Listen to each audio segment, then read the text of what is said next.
Hello, happy Friday. I'm coming on about 5 minutes early just because I wanted to make sure that my audio was working this morning because my normal microphone broke. So I'm having to use another one while my part comes for my normal one. So please let me know that you can hear me. I know I can be a little inept when it comes to technology, but I try my best and I'm here. So hopefully you guys can see me and you can hear me. For those of you that are new, I'm Amanda, and we do this live stream every other Friday just as an opportunity to check in about our mental health, to talk about where we're at, our wins, our struggles, ask questions, share our stories. Whatever the case is, we're just having an open dialogue about mental health. With that being said, I am not yet a mental health professional, so any insight or advice I give is just based on my own experiences and the experiences of individuals that I have interacted with. So if you are having a mental health crisis, please reach out to someone. You deserve healing, you deserve help, and we'd be happy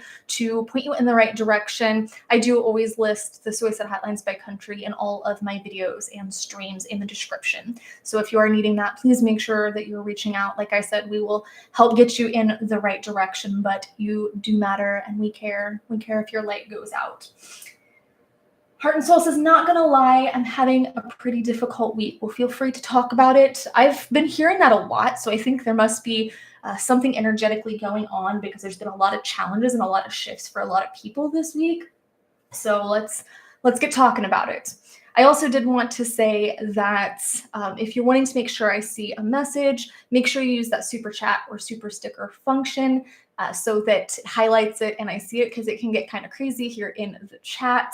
And all of those pledges go toward my mental health outreach. I have a goal every stream to raise $250 in pledges right now just to help with my mental health outreach. And I want to share something that I was doing in the last couple of weeks since our last stream, because I like to share what's going on with the pledges. And I have a friend who works at one of the local mental health facilities and with patients that are being held there. And he reached out to me and said, our funding has been cut so bad that we really have no options for any type of activities for our residents here. And we got to talking, and a lot of them just want something simple that they can do that's mindful, that's relaxing. So we ended up getting some adult coloring books for them, and I worked on making a playlist of music that can be very uplifting for people when they're struggling. So that was one of the things that I did in the last couple weeks since our last stream, was getting supplies and stuff for a local mental health facility to ensure just that they have stimulation, that they have something mindful to do and to focus on, because it's very difficult being in places like that to begin with. But when you have really nothing to do except be stuck in your mind, that's a scary place. And I'm here in my comfortable home where I can interact with people freely. So I can imagine that it would be very difficult, and they were very grateful for that. In the next couple of weeks, I have some kind of bad news, but this week I want to focus on something specific.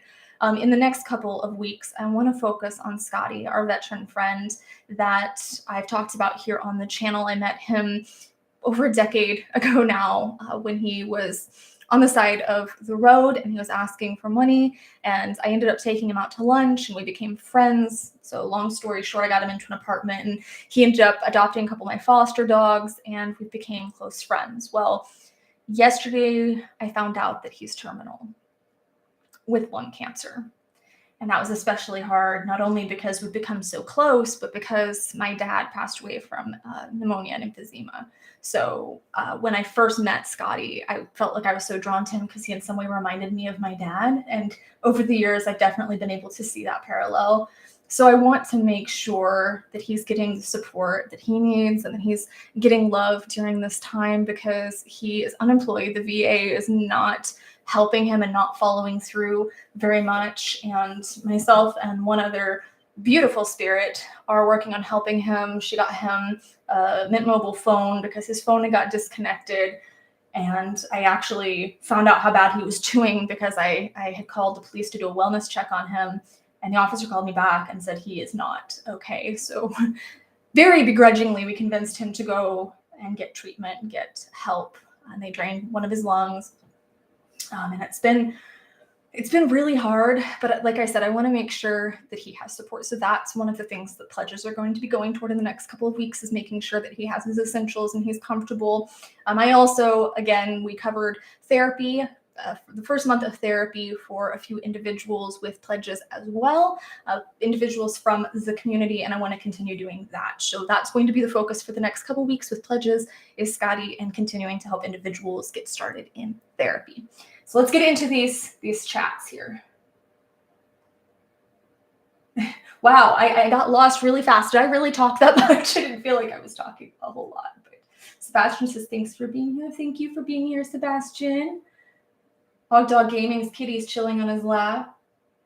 Oh, good. My audio and video are okay. I would be really sad if it wasn't working and I talked all that time for nothing. Narja says, I'm not okay, people. I'm so tired. You know what? Let's get these conversations going. I can see that there's quite a few people struggling. So let's find out what's going on and see what we can do to work through some of these challenges. But you know what?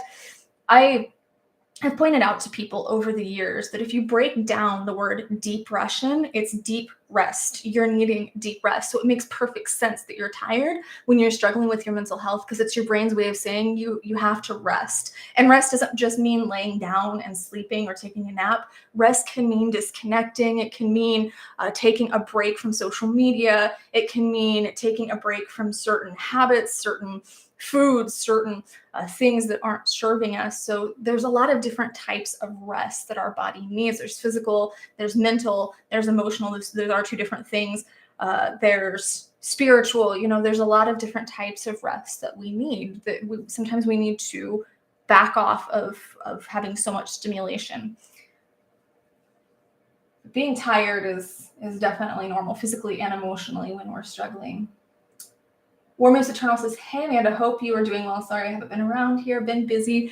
You guys, it's totally okay. If you pop in and out, if you pop in and then we don't see you for a few weeks, just make sure you let us know that you're okay. Because if you say you're struggling and then we don't hear from you for several weeks, we tend to get worried as a community. So it's totally okay if you can't come in and do the whole chat. Just make sure you drop us a comment every now and then and let us know you're okay. So we don't have the whole Rick James situation again, wondering, oh my gosh, where is he and what happened to him? Rick, if you're in here, you gave us all heart attacks, just so you know. Let's see. So Heart and Soul says, my thing just glitched. I'm a lifeguard on Monday. When it was my day off, a little girl drowned. Our water park allows guests to use the water park if there's not a lifeguard on duty, but have posted signs saying it's a swim at your own risk. Needless to say, the parents didn't watch over their kid, and the kid wasn't wearing a life jacket and fell into the deep end. I feel guilty for having a day off. I feel like I could have saved her. Survivor's guilt is such a powerful thing that can consume us, because we're so obsessed with that idea of, could I have done something? And I've done this with friends that I've lost to suicide. I did this with Chester Bennington, and I didn't even know him personally. I've done this so many times in my life. I do this to my parents all the time. Now I can look back and I can see these are the things that my parents were doing that were having a negative impact on their physical health. And if I would have learned, if I would have known then what I know now, I could have saved my parents. But when we know better, we do better, and we do the best we can with what we have in the moment. And I've had to tell myself that so many times over the years, is that if you would have been there, you would have saved her. And your heart is so big and so immense that you want to take on this pain and suffering for other people so that they don't have to. And that's the empath in us. I have it too, where I don't want other people to suffer. So oftentimes I'll take that on. But the truth of the matter is us taking it on doesn't take it away from them. It's not going to bring that person back. It's not going to bring that little girl back, unfortunately. So for me, the thing that really helped me the most was bringing awareness to that and seeing if, in this case, maybe policies can be changed, to prevent this from happening in the future. So that way you're taking productive action toward preventing it from happening in the future. Because no matter how much you beat yourself up, unfortunately, it's not going to bring her back. But what can you do with this grief that could save someone else. That matters just as much. Those future lives that could be saved matter just as much. And at that point, you're taking her passing and making something meaningful out of it. That is what I would try and focus on. But at the same time, don't try and push away the grief. It's completely okay to feel grief for this person, even if you didn't know her, even if you weren't there. It's completely okay to feel grief. Just make sure that you're trying to have grace for yourself while going through this process, because your mental well-being, your well-being in general, matter just as much as her life did.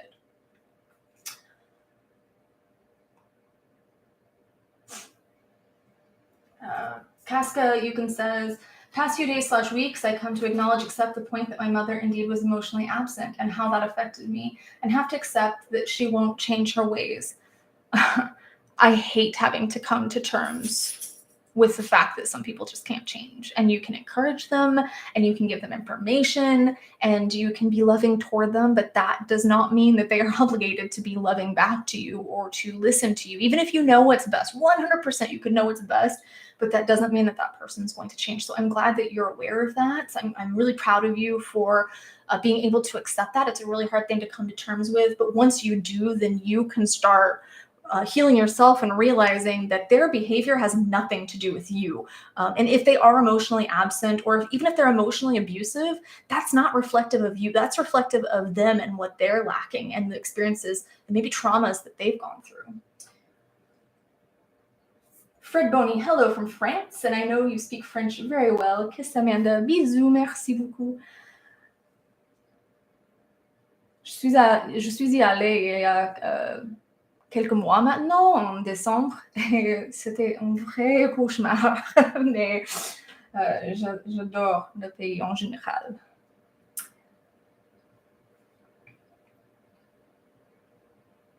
Heart and Soul says, she went unnoticed for 12 minutes. That's insane. Yeah, that is definitely a lack in this. I'm sorry, this is Heart and Soul talking about the little girl. That is definitely completely unacceptable on behalf of the parents and the other employees that are there, even if there is no lifeguard on duty or other people that are there in general. I think that as a parent, it can be very difficult because 12 minutes can go by like that. So I don't want to judge the parents, but there were things that could have been done to prevent this. And honestly, there's really nothing that you could have done. That's like saying that, well, I live right next to this park, and if this little child gets injured at the park, that's my fault for not taking my son to the park at that time. That's my fault for not being there at the park at that time. We can always take on the weight of the world, but trying to really focus on what we can do to make a difference is very helpful. Thank you, Heart and Soul, for the pledge. I'm just now seeing that. Thank you. Chris Hardy says, been recently diagnosed with MS, aka multiple sclerosis, so life's been a huge struggle and not so kind to me. I obviously don't, well, not obviously, but I don't have MS. I do know a couple of people that do, and I know that that can be a very big emotional challenge, especially at the time of diagnosis. I think that when we receive a diagnosis of any kind, it can be very difficult to come to terms with, even if we knew it in advance. It can be a very big mental block to be able to say, okay, what's the next step? What can I do now?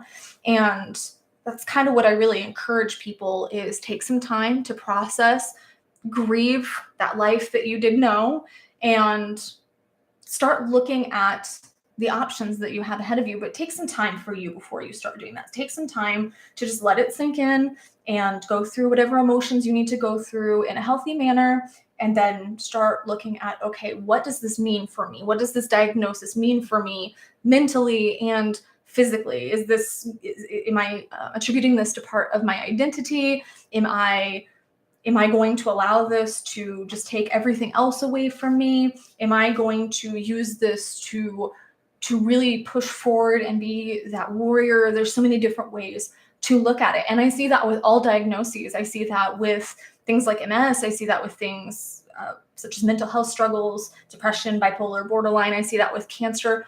I see the people that will say, okay, I have this and there's nothing I can do about it, so I'm just going to die because I'm already dying anyway. Well, newsflash, we're all already dying anyway, and nobody wants to think about that, myself included. But there's the people that say, well, I'm dying, so I'm just going to die. And then there's the people that say, well, I'm dying. I don't have much time left. What do I do with it? Or I'm struggling. What can I do to empower myself? What options do I have to take to be able to move through this? For me, when it comes to things like this, I have to break them down. So anytime I've gotten several diagnoses over the years, mental and physical, and I have to go through that grieving process. Then I kind of go through the what does this mean for me process. Then I go through the breaking down the next steps. So, okay, does this mean that I have to find a specialist? Does this mean I could find a support group of other people that are going through this? Does this mean I need certain lifestyle changes? What is this going to mean for me? What do I need? What am I needing to find right now? Or if I don't know, can I talk to someone professionally or otherwise that could help? Warmest Eternal says, I talked to my doctor Monday. My thing keeps moving.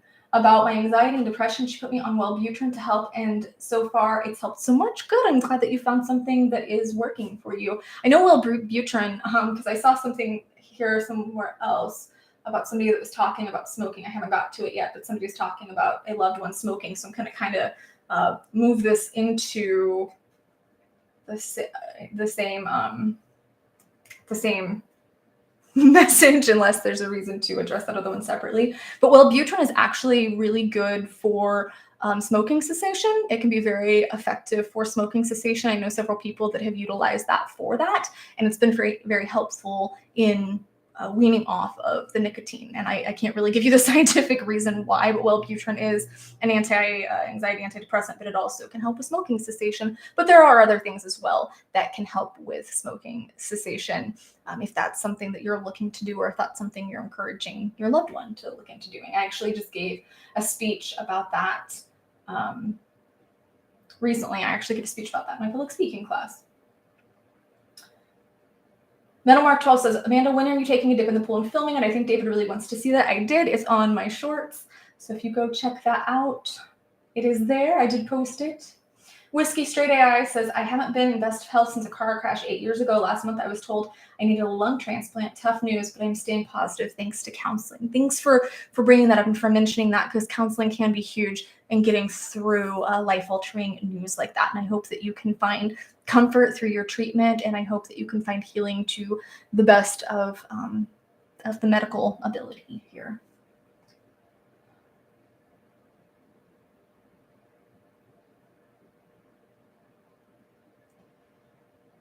Oh, Marvioso says, what do you think of trans people? This is a completely accepting community to all different people. So this community is very accepting of LGBTQ+ individuals.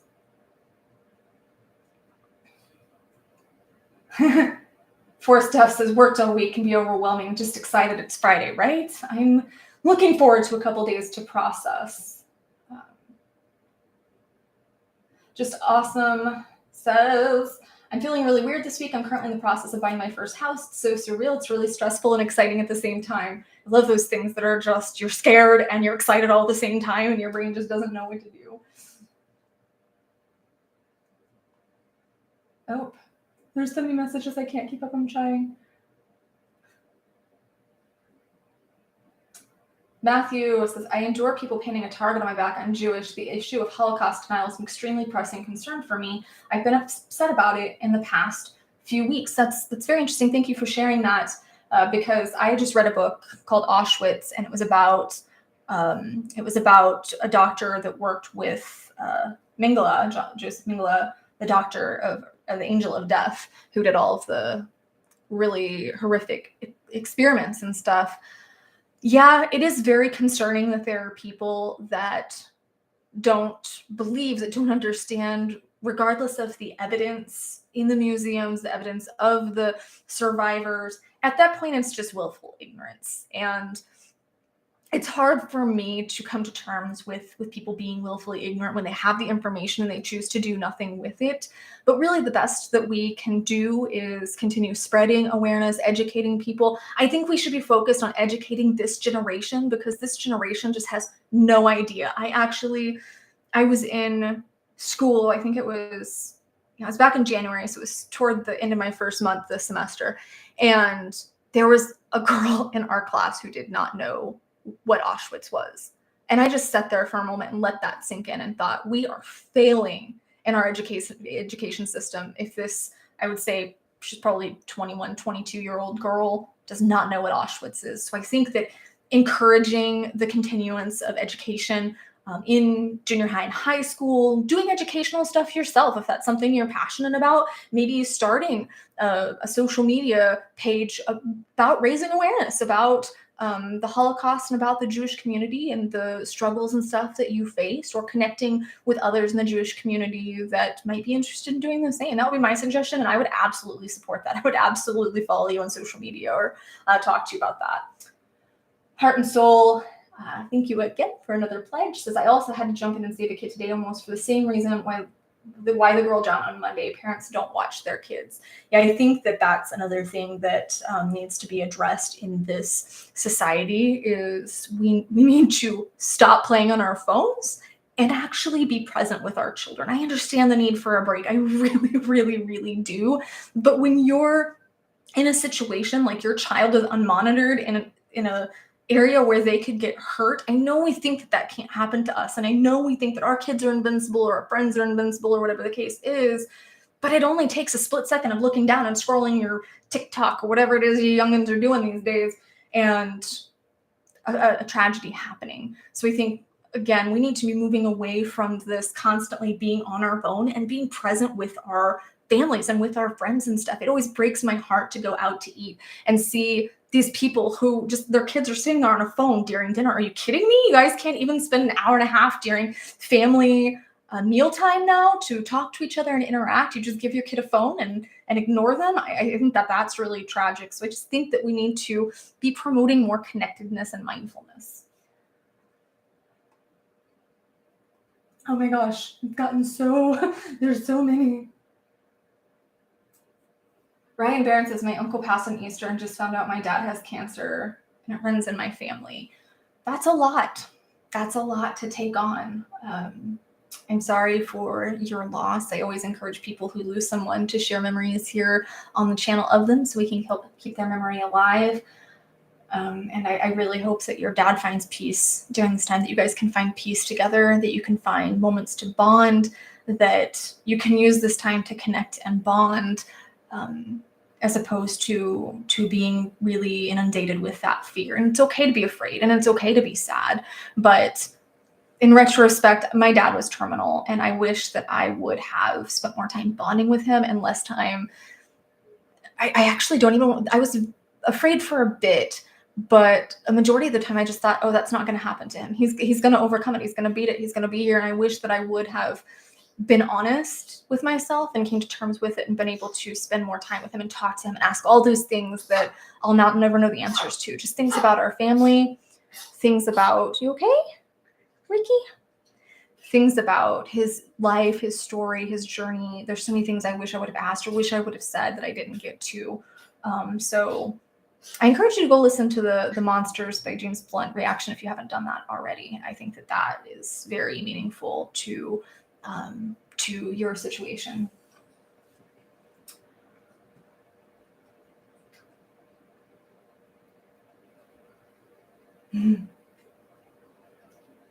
Headsick Nation says, hi, I'm still struggling with sexuality. This world makes no sense for me. Celibacy is getting old. Monogamy seems to be my thing.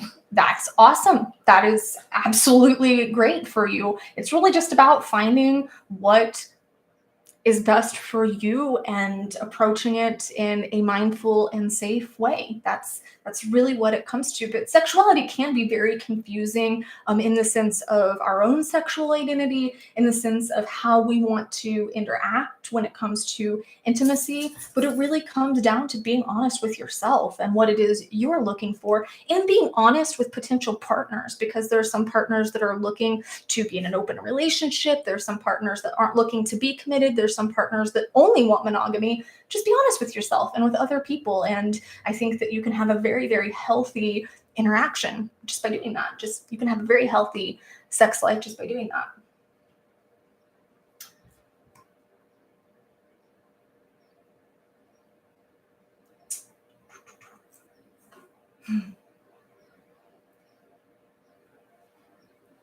David was talking to Forrest, saying when you survive these journeys, just awesome, just an awesome person. And Forrest, when you survive these journeys, you feel so good and you've grown as a person. Congrats. That's so true, that when we're in the dark, when we're in the struggle, when we're in the fear, it can seem so overwhelming and insurmountable. But then when we get to the other side of it, we realize, wow, I did that. Like, I overcame that. I survived that because I'm amazing and I'm a warrior. And now I know that I can survive in the future. So it's actually quite empowering. It doesn't feel like it in the moment, but it can be quite empowering. Metal Mark says, what do you do when a parent emotionally blackmails their own child? Parents are separated. 3 of their 5 kids was with him. 2 left to go live with the mom. The one left with him and using emotional blackmail to keep him there. Said he'd kill himself if his kid went back to live with the mom. I would honestly report that, because just the threats of harm to themselves or someone else is enough to report that to authorities. And I would definitely report that because that can be very emotionally and honestly in the long term physically destructive for the children. So that is something I would report to authorities, mental health professional, and or the police. I know that might sound extreme, but you have to get people out of situations like that as much as possible, or at least let the person know that that type of behavior isn't acceptable, and reporting it as a way of doing that.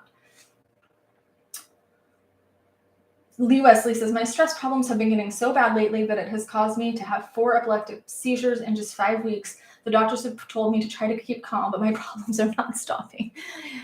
Can people stop telling people to just calm down? Never in the history of humanity has that ever worked. Never has anyone said, you know what, I think you should calm down. And somebody say, gee golly whiz, really? Okay, let me just do that. That's not how that works. I wish that doctors would be more proactive about saying, here's some tools for helping you calm down. So I'm curious what you've explored in the realms of stress management, or of eliminating some of these stressful situations from your life. Are some of them things that you can move away from? Or is it a matter of needing skills to be able to cope with them as they happen?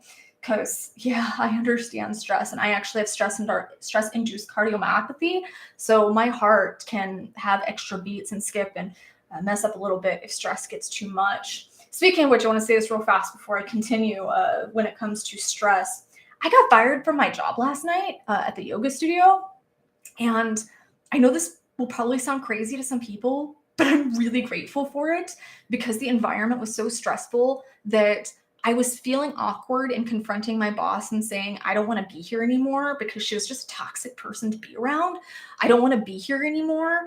But once she let me go, there's that part of me that the anxiety kicks up of, oh my gosh, this is such an awkward conversation. This is such an awkward situation to be in, because she came in to fire me, and she fired me because there was a policy. Well, it wasn't even a policy. When I started working there several months ago, it was not only accepted, but encouraged for the advisors, me, to take a class here and there if we finished our other tasks for the day. So if we had a longer shift and we finished all of our tasks and we called all of our people and lead management and stuff, we were encouraged to take a class, right? So that we could engage with the clients a little bit more personally, so that we could know what the classes were like, so we could know what the instructors were like.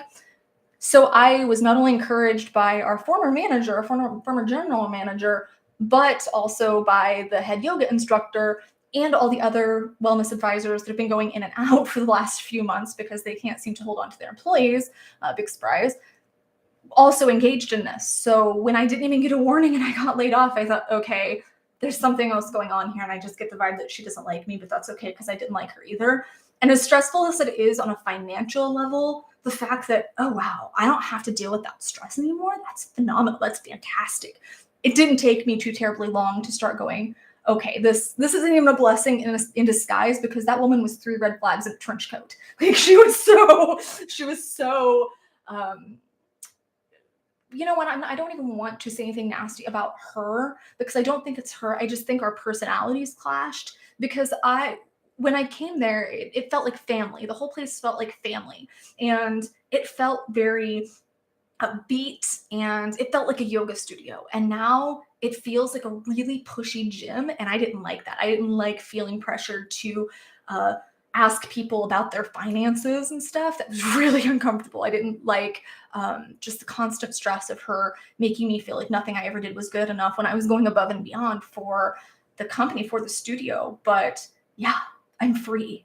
And I think the stress of trying to figure out finances is much more manageable than the stress of being around someone toxic. So I will say that sometimes we have to kind of make these calls, and I wish I would have done it sooner. I wish that I would have been the one to make the call. But the truth is that sometimes letting these things go that don't serve us, something I talk about in my happiness boost course that I do in my free 5-day challenge, even, that I talk about how you have to cut the crap in your life and how to do that. So if you have not already taken the free 5-day challenge, that might be something to look into. Nick, thank you so much. Nick says, if you never make a mistake, it means you have never done anything. Never be afraid to make a mistake. Absolutely true. And it's not if you make a mistake. Everybody makes mistakes. It's when you make a mistake, how are you going to handle that? When you fail, how are you going to handle that? Are you going to get up and try again and then fail again and then try again and then fail again? Because those are the people that succeed, or the people that can fail and then just adjust it accordingly and try again, and then just adjust accordingly and try again. Union 256 says, I messed up big time yesterday. It was 4:20. I was at a friend's house. They handed me candy. Turns out it was edibles. Ooh, he never told me it was. And what makes me mad was he knew I was sober 2 years gone now. I am so sorry for that. I had that happen to me once. It was when I was still actively smoking pot, but a friend laced my my marijuana with peyote and mushrooms, and I tripped out for days. Like I had never done either of those things. I never wanted to do either of those things. And in a way, it's almost an emotional rape. It's violating. You didn't consent to that. So honestly, I would not consider that breaking your sobriety, because I think breaking sobriety is a conscious decision. You know, you made the conscious decision to drink or to engage in that substance, and you didn't make that conscious decision. So I don't know what the official rules are when it comes to AA or NA or anything like that. But for me, if somebody drugged me, or because that's what happened, is this person drugged you against your will. Not a very good friend, mind you. But if somebody did that against your will, that's not on you. I look back, I was sexually assaulted when I was 16. But when I talk about the person I gave my virginity to, I don't consider it to be that person, even though he's technically my first. I didn't give that to him. I didn't consent to that. So I don't consider that to be my first. So that's just my perspective. And I believe that you made it this far, so you can definitely do it again. Which, as David said, that is very messed up. I agree with Forrest. That's very messed up. Metal Mark 12 says, sometimes something that seems bad, you being fired, could be a blessing in disguise. Sounds like this was the case here. Like I said, it wasn't even in disguise. This woman was 3 red flags in a trench coat. Forrest says, I don't mind making mistakes. We're human. Keep on trying. Yep. Jake Smith, workplaces that can't keep their employees. I've seen that too many times before. Here's the thing is so I've worked there since January, and we have went through, I think, 5 wellness advisors that have just either quit and then I got let go. And in 6 months' time, from what I understand, from what the other people were telling me, 6 or 7 months' time, they went through 3 or 4 general managers. That's not the problem of the employees. That's a management problem. Like, that's on the regional manager. That's on the owner at that point. She's the common denominator here, not all of us. I love how people are just being so full of grace with themselves and each other here, talking about how, mistakes happen and that's fine. I will share also, I've had 4 statistics exams for the semester, and I got, I think, a 97, a 98, and a 105. And then my last one was so bad. Like, I did not do great on my last exam at all. I didn't fail it, but it was not a good grade. But I found out even the smart kid, the minkus, for all of you Boy Meets World fans out there, the minkus in my class, the really smart kid, didn't do well on the exam either. So that means that part of it was the material was just very, very hard, very different from the previous stuff. And part of it is maybe the teacher wasn't presenting it in a way that we were understanding it. So I was just saying, you know what? I can hold grace for myself. Unfortunately, the lowest of our test grades are dropped. So hopefully everything will still work out. I think I'll still pass the class. No, Edward, you did not miss the singing, but I actually wanted to share the good news. I realized I haven't shared the good news for the morning, so let's share the good news. And then we will, just because Edward is here, move into our wins for the community. So law schools try texting to monitor students' mental health.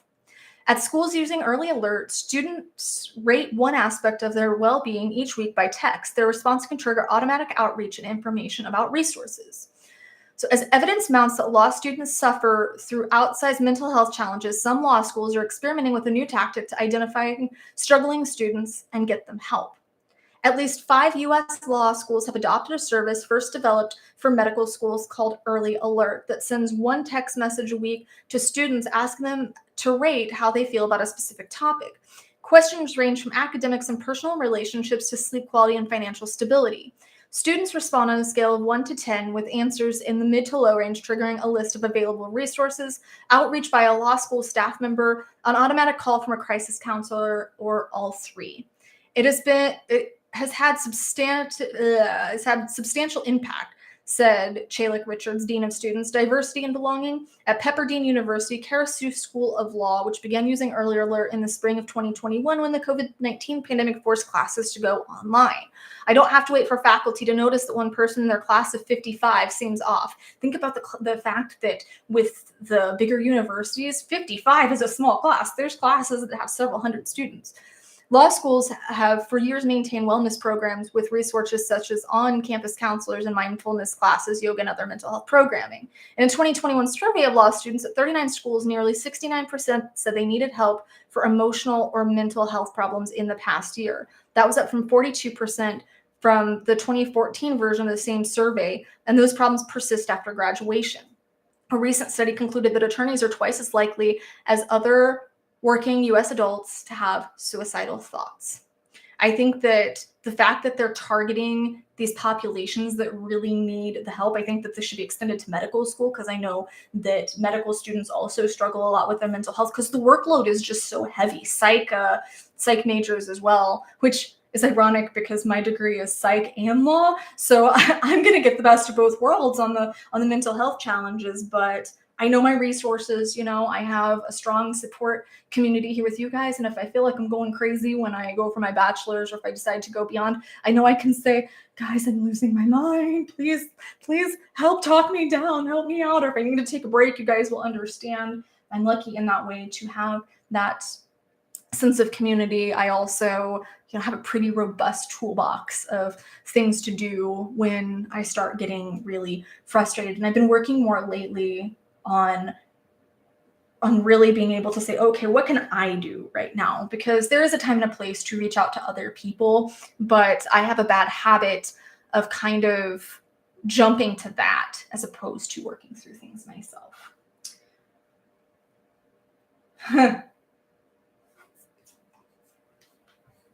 David says, Amanda needs an Amanda doll in her YouTube store that sings Snap Code when you pull the string, that I can get one for Edward. I think that would be the best Christmas present for Edward ever. I think he'd really appreciate that.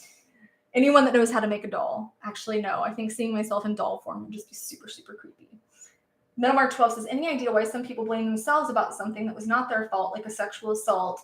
They feel they were dumb, or they do the what if I have behavior. I think a lot of it has to do with their self-esteem in the first place, because I think that, well, I think that how much they do that depends on where their self-esteem was. Because I think every woman is doing that because they're trying to, or I'm sorry, every person. I understand that men get assaulted too. I deeply apologize for making that generalization.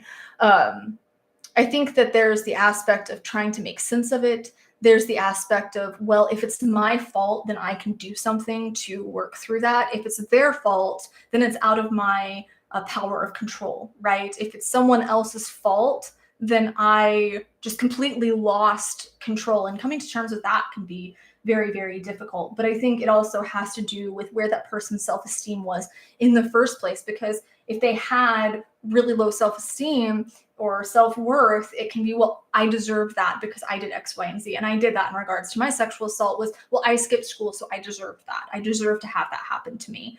And I did that for a very long time. I'm not in that place now, but this happened when I was 16. So many, many moons ago, I blamed myself because I didn't know what else to do. And when it comes to sexual assault specifically, I know you weren't talking about sexual assault, but when it comes to sexual assault specifically, it's also largely because our culture, instead of saying don't rape, tells women not to get raped. So we're kind of victim shaming and saying, well, you got drunk, or you wore these clothes, or you did this, or you did that.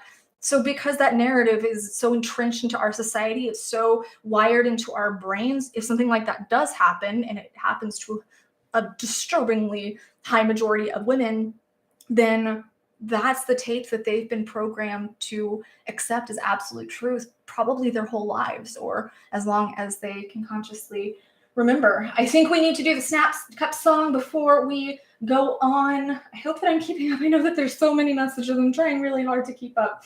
But let's do the Snap Cup. Let's do our community wins. So this is inspired by Legally Blonde 2 as a way to just share some warm fuzzies with the community. So every time before I do a stream and a couple days prior, I always post over in the community so individuals can post their wins or the wins of others here in our little pack. But it comes with a song. Edward is muting. Of course he is. No, he's not. He's listening. He loves it. He has this recorded, and I think he just did a loop of all my Snap Cup songs. But Snap Cup time, gather ye round. Friends and foes together, united and bound. Pass it to your neighbor instead of blowing up, and you'll find harmony and love in a Snap Cup. You know, one day Reese Witherspoon's gonna come in here and she's gonna be proud. Thank you, Erin, for the pledge.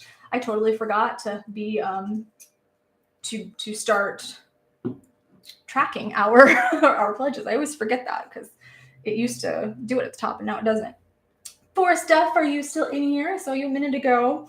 Forrest Duff says, after doing positive affirmations, I have felt less depressed and more resilient on my self-esteem. At times, I doubt myself to the point of my mind is mocking me, but I still continue to dedicate myself. There are challenges, but I will overcome it.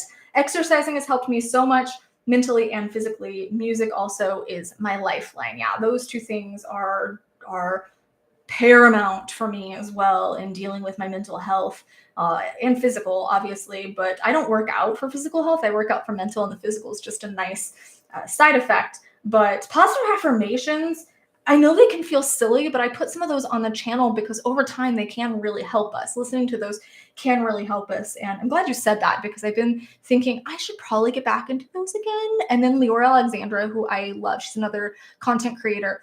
She just posted an affirmation video the other day, and I was thinking maybe I should listen to that. So you know what? I'm gonna thank you for inspiring me. I'm gonna listen to that later today. But congratulations, big snaps for you for dedicating yourself. We all doubt ourselves. Our minds mock us sometimes, and self-esteem can go to hell in a handbasket for anyone when we let those tapes take over and really beat us down. And I don't know if you can see my sign there. No lite te bastardes carborn dorum. Don't let the bastards grind you down. And that includes the voices in your own head. Sorry that I just covered half of that, but that includes the voices in your own head. So big snaps. Thank you, David. Thank you if you can keep up with that, that'd be great. Thank you. I appreciate you. Tim O says, the last 4 days I have failed, not the people who depend on me, but myself. Each morning I get up and try again. I learn something from each fail and really try not to fail in that way again. But after spending a day putting forth being happy and normal, I am weak and that is when the whispers of temptations come. I fail to the small, non-dangerous ones, the ones that make you feel good for a moment, then crappy both mentally and physically for a lot longer than that good moment. Today, not even an hour into my day, I basically gave up trying and indulged most of my day. Now feeling bad and worthless, I have more determination that tomorrow I will get up and try again and I will not fail. As a bonus, I will get to listen to at least part of the live stream and gain knowledge or gain energy knowing that I'm not alone struggling with life. You absolutely are not. Snaps to you for realizing that tomorrow is a new day. I would also kind of suggest having grace with yourself, and this is something that I have been having immense challenge with, is I really want to just be able to take a day and not feel guilty about it. Just take a day and say, today, I'm just going to watch my soap opera. I'm just going to play a game. I'm just going to read out on my patio. I'm just going to watch Ryan, George, and CinemaSins and Kill Count and all my other favorite channels and not feel bad about it. So I think maybe that's something that we can practice as a community. It's not something we should be doing every day. But for me, I have been trying to say, okay, I don't know which day it's going to be, but on average, there's one day a week where I just really don't have the energy and I need to take a step back and do those things for myself. So maybe we should have a day here on the community dedicated just to that, when then we all share what we did that day. Or maybe we should just post and then whatever people do on their chosen day, because it would probably be different for everyone, every week we can talk about it. So maybe that's a good idea. But I don't really think it's failure as much as it's growing when we realize, you know what, that didn't work. What can I do differently? That didn't work. That didn't serve me. So what can I do differently? What can I change? When I get up tomorrow, can I do things differently? Can I shift a routine or shift a habit or shift a mindset or even start working on those things? Not even, oh my gosh, I'm going to wake up and completely think differently, but what can I do to work toward that? What is the tape here? And what can I use to override it? So that's something else I talk about in my course, is that we get these tapes stuck in our head. And sometimes they're from other people. Sometimes they're from ourselves. Sometimes they're from TV shows. I have one from Dexter. I have one from Nip Tuck that were there for so long. And I somehow accepted these things as absolute truth. And they got trapped in there. And I had to start going through and saying, okay, this is the thought. What can I replace it with? And whenever that thought started coming up, I'd say, okay, we're going to just kind of repeat this as a mantra for a while. And there are some that get pretty stuck. There's some that I still have been working with, letting go of and releasing and changing. There's some that are pretty deep rooted, but it helps a lot to have something to counter those thoughts with when they start coming up. Mike Frazier says, I think Amanda has given up on such a loser that I am. I don't believe anybody's a loser. I believe that everybody has so much potential and so much energy and so much power. I don't believe anybody is a loser. Oh, thank you, Heart and Soul. Heart and Soul says, forgot to mention that the parents of the little girl that John have been charged with child endangerment and child neglect. We have camera footage of them knowingly taking her life jacket off. I'm glad that they are facing the consequences for that. And I hope that helps you in some way have closure on this matter over time, to watch whatever happens, as it plays out. I hope that brings you some kind of closure on this matter as you work through your own challenges and your own struggles with it.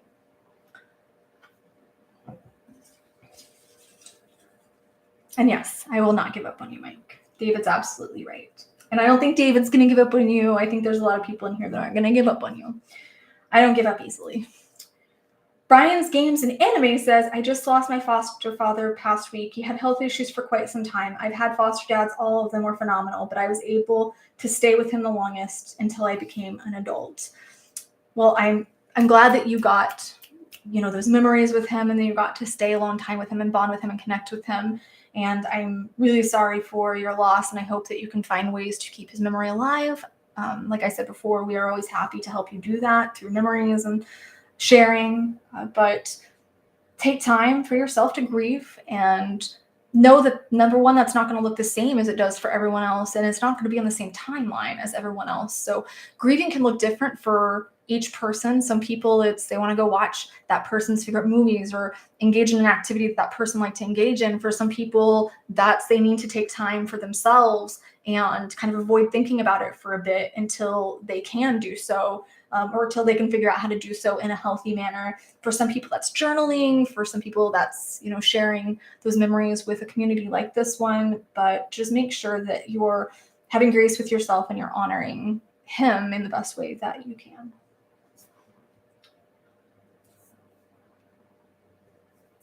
Mike says, thanks for the positive response, but I'm done with life. I'm dying. I have less than a year and no one cares. Well, we care here. And as I said earlier, there's a lot of people that find out that they don't have a lot of time left. And it's really a personal choice whether or not we choose to say, okay, I don't want to do this anymore. I'm just going to give up and not even put energy toward that last year. And there's people that say, hey, what can I do in this last year to really make sure that I lived the life I wanted to live here, that I accomplished the things I wanted to accomplish to the best of my ability. And I really encourage you, Mike, to figure out what you could do to still find joy in that last year and to still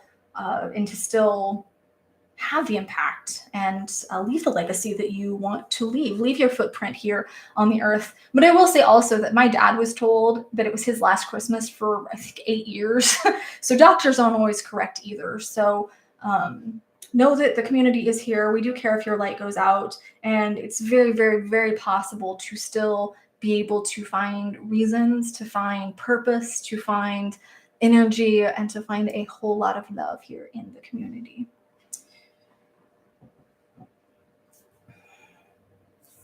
Nick, thank you so much. Nick says, always hug your kids more than you think you should. By the way, daughter is still improving every day. Has she come home? I don't remember if you told us whether or not she come home or if she's still in assisted living or what's going on. But can we get some more updates on the daughter? Because I've really been thinking of you guys, and I'm happy that she's improving and that things are on the up and up.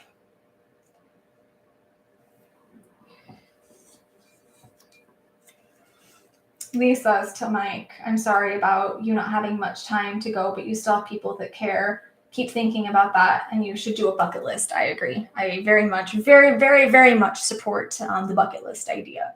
I actually think that we should do something like that here on the channel. Suggestions? Like I don't know how we would do that, but I think having a bucket list for, oh my gosh, what if we helped you with your bucket list? What if you made a bucket list and we helped you and we kind of showed that story of that last bit of time and use that to inspire other people and encourage other people? Just curious what you think. I love how people are really doubling down on the care for Mike here. I love it.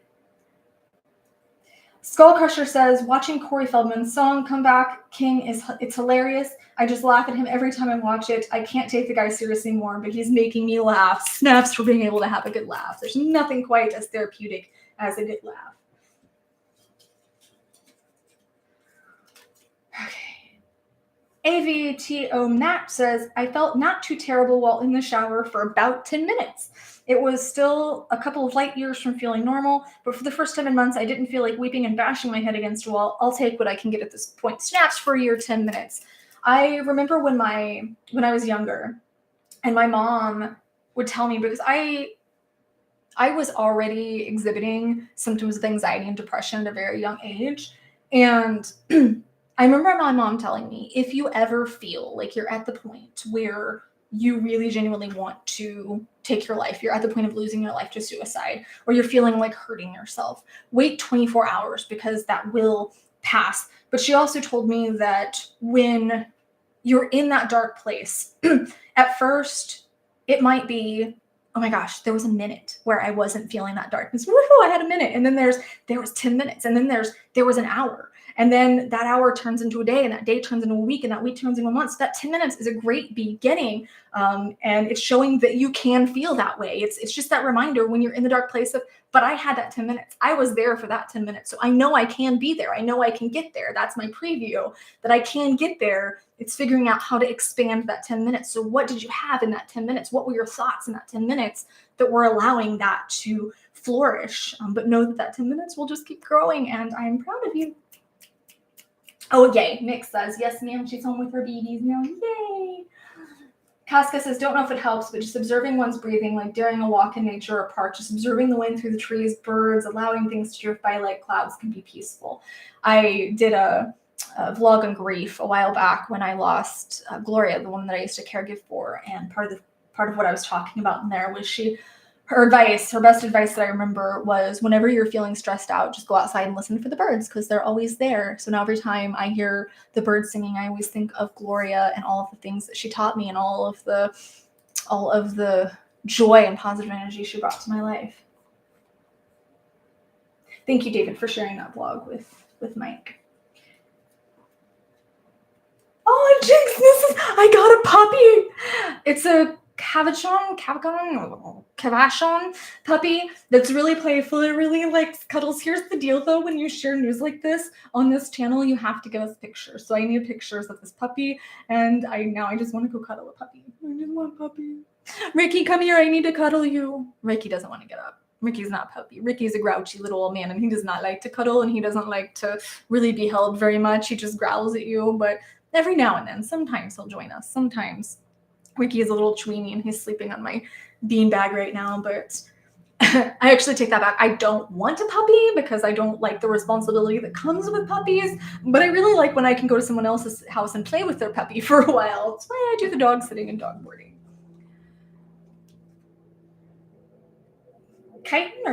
Kitten 44 says, I don't remember the last time I watched porn. Best part is that I don't even want to anymore. Snaps, or hashtag win.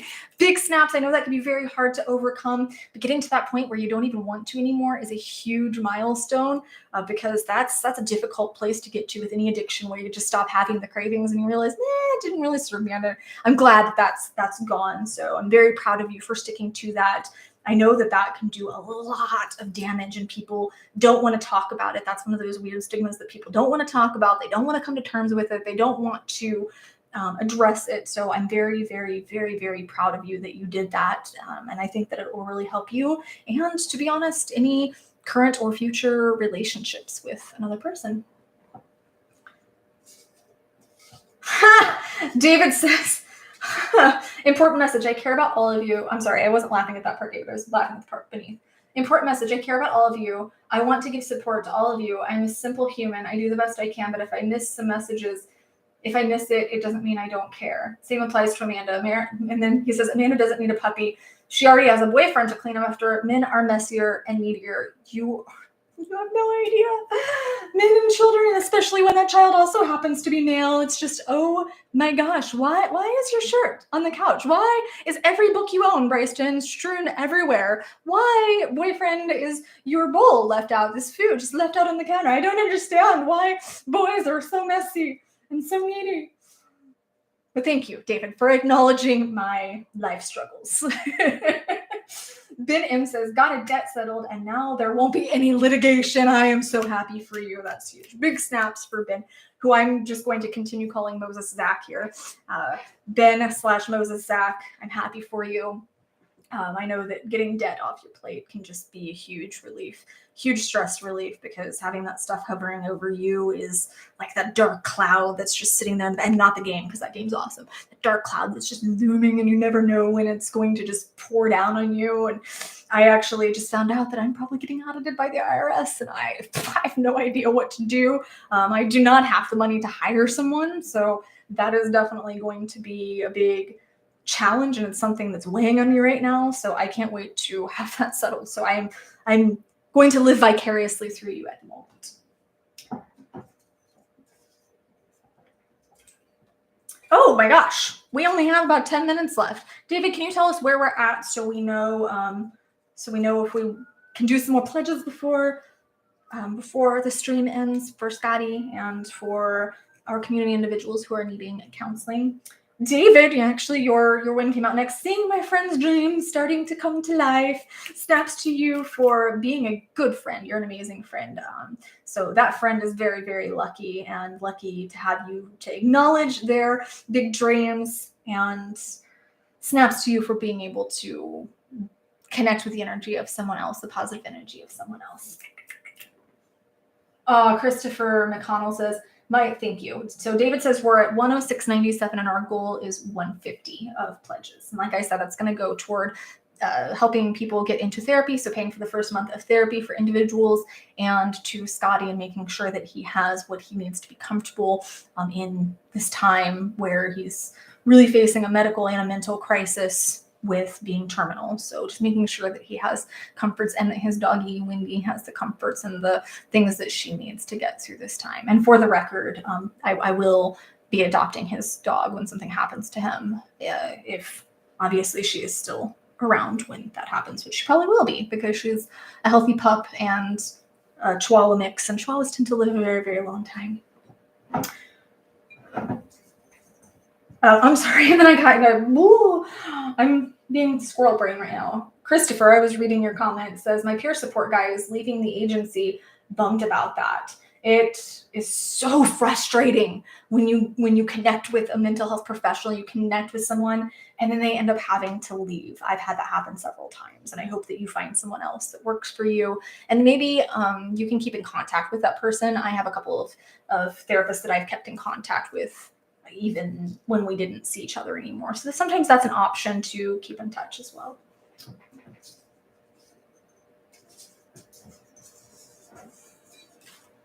Let's see. Ryan Barron says, well, get up every morning with mom saying, do this, do that. I know I'm supposed to help my elderly mom and dad, but it drives me nuts. Laugh out loud, Ryan. You know what? I can completely understand the stress and the pressure of feeling like you have to get up every morning and you have to do X, Y, and Z, and you want to help. Like, I feel the same with my son and sometimes with the boyfriend, where you want to help and you want to serve, and it's almost an honor to do that. But at the same time, it weighs on you after a while, especially when you have a lot of other things going on, or you have your own mental or physical things going on. It can be very overwhelming, and I think that there's nothing wrong with triaging things, with not doing every single thing that's asked of you, with saying, okay, is this important to do now? If not, what can I do right now? Taking your time, taking time for yourself, asking for help from the outside if you need it is really crucial. But just realizing and acknowledging that it's driving you nuts is worth big snaps, because then you can start moving toward, okay, maybe I don't even need to do anything. Maybe I just needed to get that out and have someone else acknowledge me. But if I do need to do something, what can I be doing? So yeah, let's see if we can get the pledges in. If we can get those last pledges in the last few minutes, we can reach our goal. Yeah, mixes have to take care of yourself so you can take care of your loved ones. Absolutely true. Because if you deplete all your own bucket, you have no water to put in other people's buckets. Ace is Dead says, I talked myself out of suicide. Well, that is worth the biggest snaps. I am very proud of you. I know that when you get to that point, it can be very difficult, but I'm happy that you're still here. And remember that myself and the community, we do care if your light goes out, and we are here to continue supporting you when you have those days, those thoughts, those struggles, those challenges. And there's always help available, so please don't give up. Please keep talking yourself out of it. Please keep fighting. I'm very happy. I'm very proud of you. Jake Smith says, how can I share pictures of my new puppy? Is there not there's not a picture function on here. You'll just have to share it in the community, because I think we can share pictures on the community page, can't we? We can share those in the comments. Maybe not. If you're not, just email it to me and I'll share it. Just email it to me and I will share it. Oh, Lisa's got to go get some sleep. So bye-bye. Yes, go get some rest. Go get some sleep.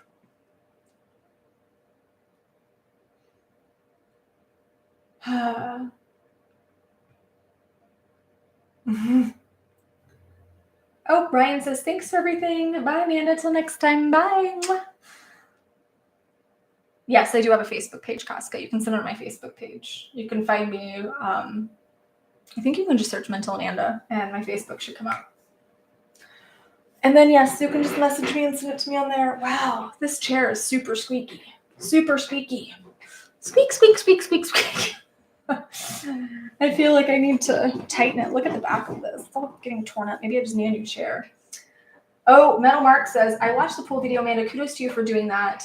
Any idea what the water temp was? I am so terrible at gauging temps. Aaron, are you still in here? If you're in here, if you haven't given up on us after all of my oh my God, my boyfriend comments, Do you know about how cold the water was? Because at the time it was pretty darn cold when we were jumping in. It's warm now.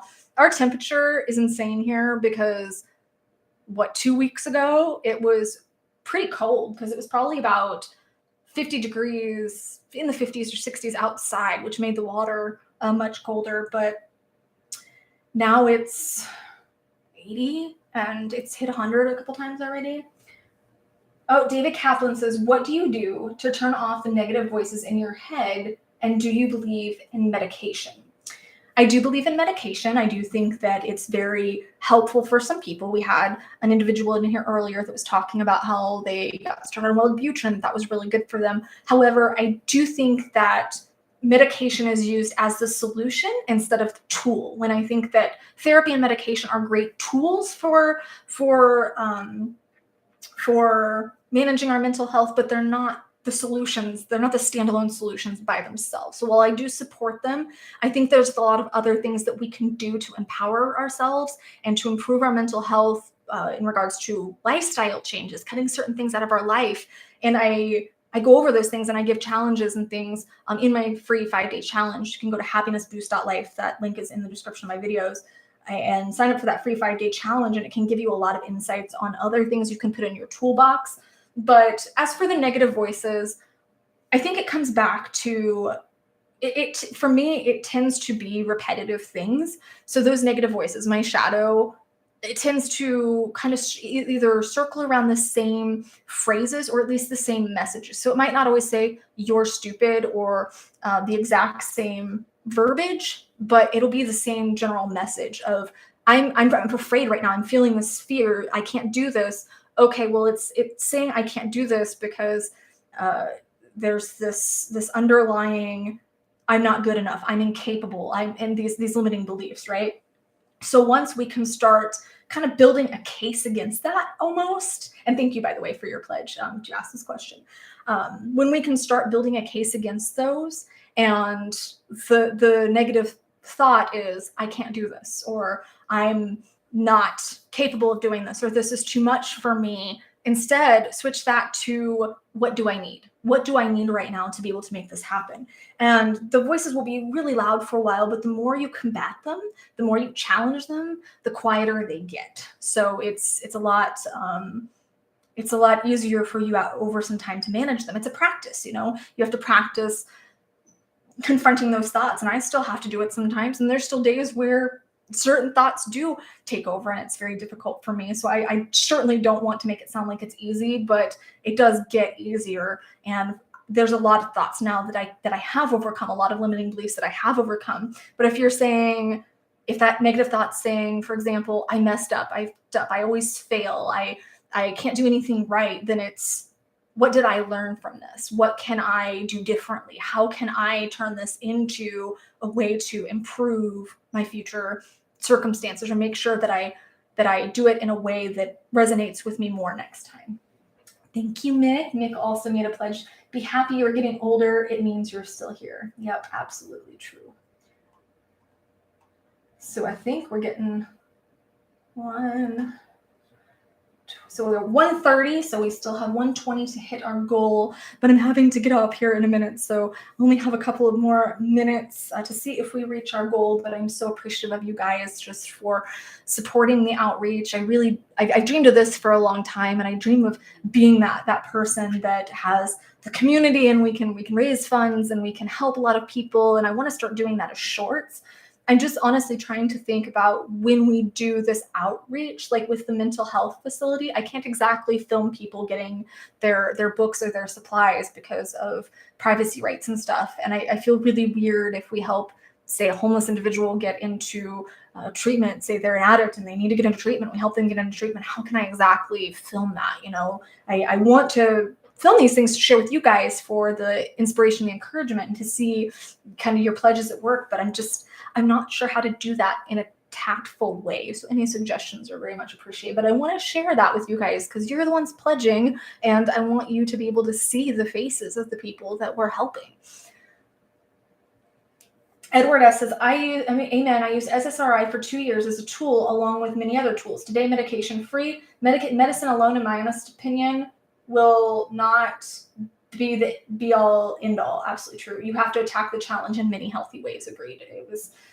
It was the same for me. I didn't I wasn't on medication toward the end, and I do take a thyroid supplement, and I do take a couple of other supplements, but yeah, it was lifestyle changes for me all the way. And that's actually why I made my happiness boost course, is to outline, here are the exact steps I took to get out of that dark. Here's the exact changes I made. Here's my toolbox. Here's the things that you can do. There's hundreds and hundreds of questions. There's hundreds and hundreds of deep dives and journal prompts and videos, like, so other videos that you can get of mine that are explaining specifically how we can do this, how you can move through that, how you can get to the other side, how you can be in your optimal mental health for you. And sometimes that includes therapy and medication, sometimes it doesn't. But whether or not you have those things, these skills, these 5 puzzle pieces of happiness can be implemented. So make sure you're checking that out. Let me know if you have any questions.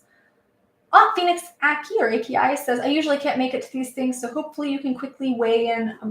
Let's see.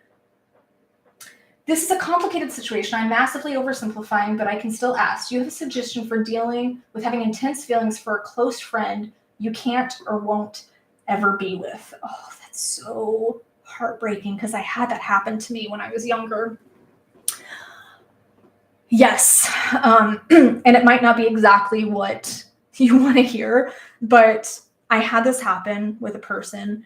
And for me, it was saying, I can still love this person. I can still express my love in a lot of ways. I can still share my love with this person. And you know what? You're saying that this person's a close friend, so clearly this person cares about you. So they're sharing their love back, so you can have that love. You can even have moments of intimacy. It doesn't have to be sexual or physical. We can have intimate moments with our close friends.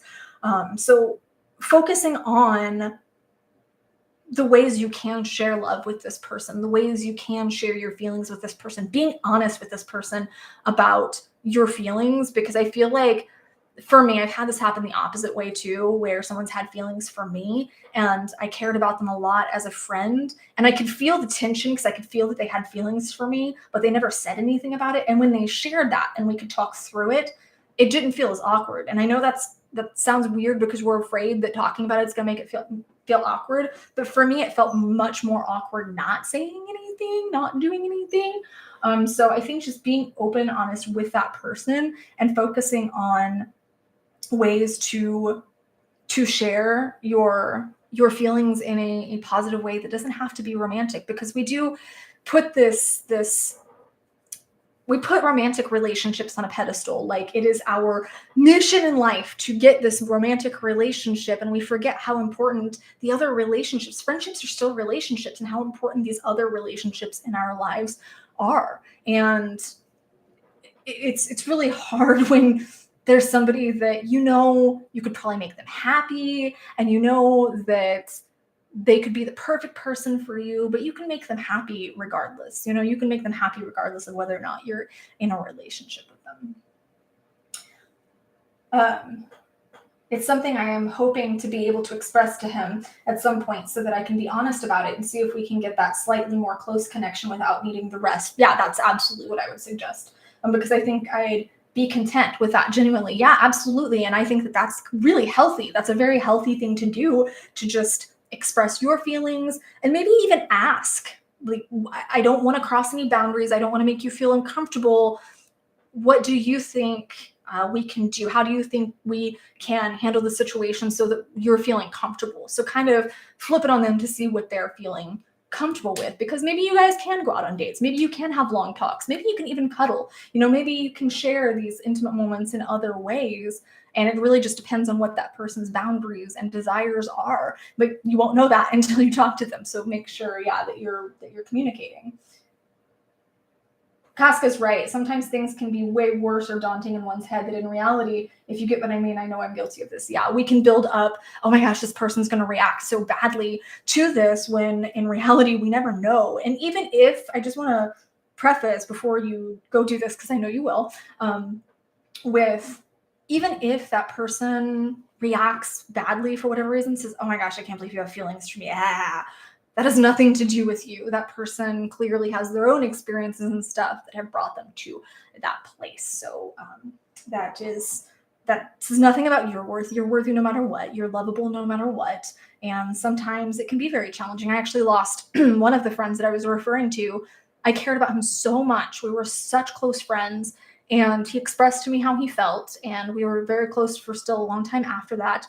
But when I got into a relationship, it was just too hard for him to deal with. And largely because I got into a toxic relationship, and he just didn't want to see that go down because he cared about me so much. But I felt bad because I just didn't care about him in that way. And it had absolutely nothing to do with him. Nothing at all. He's a wonderful person. And I'm sure he's going to make someone so blissfully happy. But the things that I would need in a relationship, that person just couldn't offer. And it didn't mean that they weren't amazing. It just meant that I had very specific needs and desires in a relationship. And that person couldn't offer that. So they're still wonderful. And I hope that, I haven't talked to them since then, but I hope in these last few years that person is doing amazing. And I hope they found someone that they love and that can love them and that they are flourishing. With that being said, guys, I have to get off here, go get into my day. Got to finish up some projects and stuff. About to hit finals week. Well, I'm kind of in finals week because we're finishing up our big projects. We're preparing for the finals and stuff. So I don't even think it's finals week because we've had to do our final presentations and we've had to prepare for those, and we're having to study for the finals test. I think it's almost like finals month, or at least finals couple weeks. So it's interesting. It's an adventure, right? Just a big adventure. So let's see what items I need to collect today. But thank you guys so much for the pledges and for the love and for being here, for the community members that are struggling and that are feeling down or feeling those challenges, feeling like they might not be good enough, that they don't matter. Thank you for building these people up and reminding them that they do and how much we care about them. This community is amazing, and I've been so happy to see it grow. We just hit our 50,000. If you didn't have a chance to watch the video, I really enjoyed doing that, just reading some of the community comments and stuff, people's stories. So if you haven't had a chance to check that out, make sure to go do so. But I love you, and I'll see you in a couple weeks. Mwah!